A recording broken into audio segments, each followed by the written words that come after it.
Hola, bienvenidos a Esquina Literaria. Soy Yolanda Miranda y les estoy compartiendo la lectura de este libro, Perfiles Criminales de Vicente Garrido. Espero que les esté gustando. Les recuerdo que lo estoy subiendo por capítulos, así que si me atraso un poquito, ténganme paciencia. Estamos leyendo el capítulo número 3 que se llama El Profiling, basado en la evidencia, la autopsia psicológica y la escena simulada. Y el día de hoy vamos a leer Clarificar una muerte equívoca. El primero de esos objetivos es el más importante y muchas veces define la propia autopsia psicológica. Es el ya mencionado de ayudar a esclarecer una muerte de origen dudoso o incierto. Es importante señalar aquí una precisión terminológica.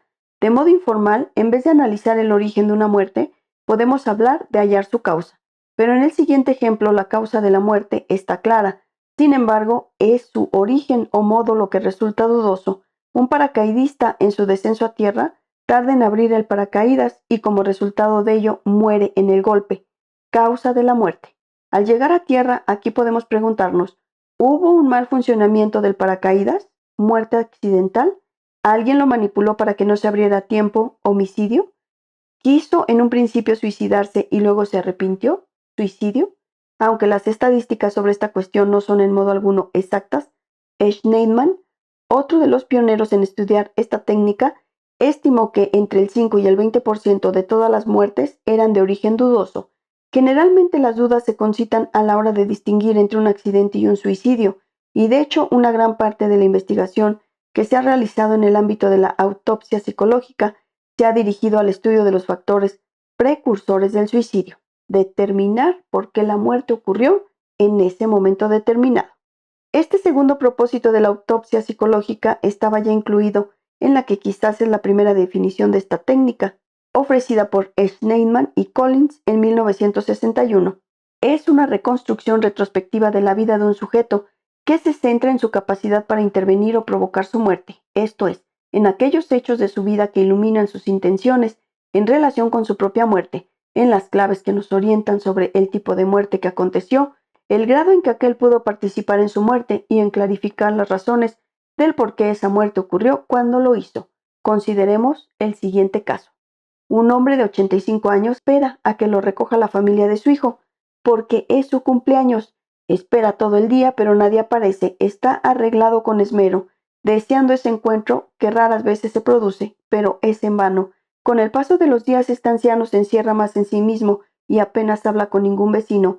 En la tienda de alimentación donde suele ir a comprar, apenas le ven. Pocos meses después lo hayan muerto en su butaca, aparentemente fallecido de muerte natural. En este caso, la labor del criminólogo es examinar la posible conexión entre la psicología del individuo y el tiempo en que aconteció su muerte. Seguro que la causa fue natural, el corazón se paró, pero el origen fue la decepción y el olvido. En este apartado podríamos incluir también otras investigaciones en las que las víctimas pudieran, de algún modo, desear morir o temerlo en circunstancias especiales, como casos de profecías autocumplidas en personas obsesionadas con ideas extrañas acerca de cómo van a fallecer. En resumen, evaluar el tiempo en que ocurre una muerte puede ser útil en la identificación de la conducta que influyó en la decisión tomada por una persona para morir. En casos de muerte natural, accidente, homicidio o suicidio, por ejemplo, una persona deprimida o angustiada puede dejar de tomar las precauciones mínimas exigibles en su trabajo y provocar así su muerte. En uno de los episodios de la primera temporada, 2002, de la exitosa serie de televisión The Shield, de la cadena Fox, un agente de policía angustiado por su homosexualidad no aceptada se enfrenta con su arma enfundada y sin chaleco antibalas a un delincuente armado que en su huida le amenaza con disparar si no se detiene. Dispara, le grita el agente. Si hubiera fallecido, cosa que no ocurre para alivio de los seguidores de la serie, la autopsia psicológica hubiera tenido que prestar atención al momento de esa muerte. Quizá hubieran descubierto que hacía poco tuvo que hacer unas concesiones que le provocaron un fuerte autorreproche para evitar que se conociera su homosexualidad en la comisaría donde trabaja. Pero si hubiera fallecido, ¿cuál hubiera sido en realidad el origen de la muerte? La causa material es clara. Un disparo. Hubiera sido un homicidio, pero un homicidio buscado. Luego sería un suicidio en su origen primero. El policía buscó aquí a alguien que le matara. predecir el suicidio. Ya hemos dicho que esta es la línea de trabajo más explorada en la actualidad.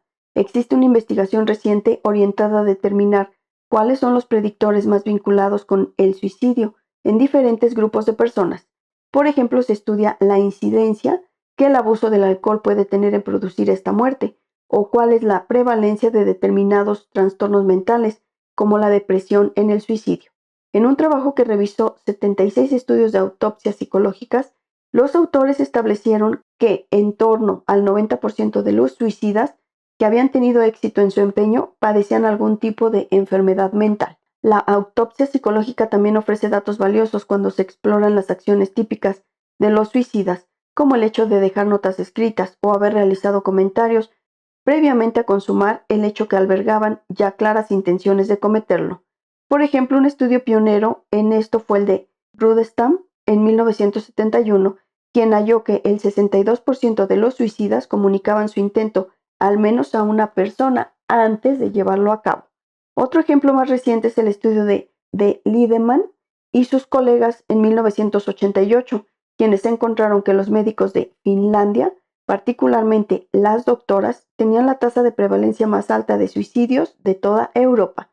Los autores emplearon el método de la autopsia psicológica para analizar todos los casos de muertes de médicos en ese país considerados como suicidios en el periodo abril de 1987 a marzo de 1988. Los resultados mostraron que los suicidas tenían diversos reveses profesionales o bien de salud física o mental.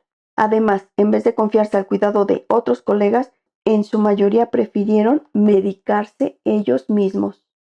En un trabajo del año 2006, Gavin y Rogers critican el excesivo peso que muchos autores conceden a las enfermedades mentales o a los trastornos psicológicos como antecedentes del suicidio. Según su opinión, podemos errar en la realización de una autopsia psicológica si nos conformamos con encontrar una enfermedad mental y a partir de ahí inferir que el origen de la muerte fue el suicidio. Gavin y Rogers no niegan que el trastorno mental sea un factor habitual entre los suicidas, sino que critican el hecho de que dejen de analizarse otras circunstancias que, más allá de la existencia de ese trastorno en la vida del sujeto, pueden ser más relevantes a la hora de explicar la muerte de una persona a manos de sí misma. En otras palabras, una persona podía haber sido diagnosticada como depresiva, afirman estos autores, y a pesar de ello no haberse suicidado por esta causa, sino por otras razones, e incluso podría ocurrir que ni siquiera se hubieran suicidado, sino que conociendo el asesino esa afección mental de la víctima, se hubiera aprovechado de tal circunstancia para que los investigadores pensaran que lo más lógico era que tal persona se suicidara. Espero que les haya gustado la lectura del día de hoy de este libro, Perfiles Criminales. Los espero en el próximo video para continuar con esta lectura. Muchas gracias por escucharme.